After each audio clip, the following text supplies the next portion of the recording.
Hey kiddos, in the last chapter we read chapter 24. Today we're going to read chapter 25. In chapter 24, Luke was asleep in his bedroom, in his attic bedroom, and Jen snuck into the house, and she snuck into the attic to get Luke because she's ready to go to the president's house that night. Chapter 25. Luke lay awake the rest of the night. At first light, he got up and quietly scrubbed away the mud Jen had tracked in and up the stairs. Trust her not to think about mud. He hoped she thought of all the details about the rally. Luke was just finishing the last of the kitchen floor when he heard the toilet flushing upstairs. He hid the muddy rags in the trash and scrambled back to his place on the stairs just in time to meet Mother coming down. "Morning, early bird," she yawned. "Were you up during the night? I thought I heard something." "I had trouble sleeping," Luke said truthfully. Mother yawned again. "And you're up early. Feeling okay?" "Just hungry," Luke said. But he picked at his food. Everything he ate stuck to in his throat. After the rest of his family left, he risked sneaking over and turning the radio on low. There were weather reports and commercials for soybean seed and lots of music. Come on," he muttered, keeping one eye on the side window, watching for Dad.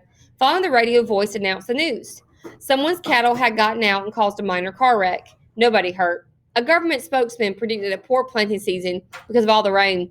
Nothing about the rally. Dad came back toward the house. Luke snapped off the radio and bolted for the stairs. At lunch, Dad forgot to turn the radio on, and Luke had to remind him. The announcer promised a big story after the commercials. His sandwich gone, Dad reached over to the radio, turned the radio off. No, wait, Luke said. This might be interesting. But Dad waited. The announcer came back. He cleared his throat and declared that new government statistics proved last year's alfalfa harvest had set a record for the decade. It was like that for days. Luke kept waiting, desperate to hear anything, but the few times he could get to the radio, it said nothing. Every time Dad left the house for any length of time, Luke switched on the light by the back door, his old signal for Jen. He stared so hard, willing her answering light to go on, that he thought he might go blind, but there was nothing.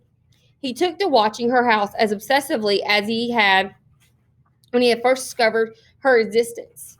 There was no sign of her. The rest of the family came and went as usual. Did they look sadder, happy, worried, at peace? From a distance, he couldn't tell. He got so desperate, he asked Mother if she thought about going over to visit their new neighbors, to welcome them to the area. She looked at him as if he were deranged. They've been there for months.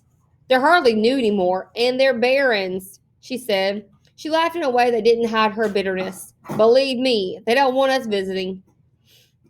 And what was she supposed to do? Say, "Nice to meet you. Now tell me everything about the child you never talk about." After a week, Luke did feel deranged. Every time anyone spoke to him, he jumped. Mother asked him, "Are you all right?" so many times. He took to avoiding her. But he couldn't just sit in the attic waiting. He paced, he fidgeted, he chewed his fingernails. He came up with a plan. Dun, dun, dun! So what do you guys think Luke's going to do now? You'll have to wait to see.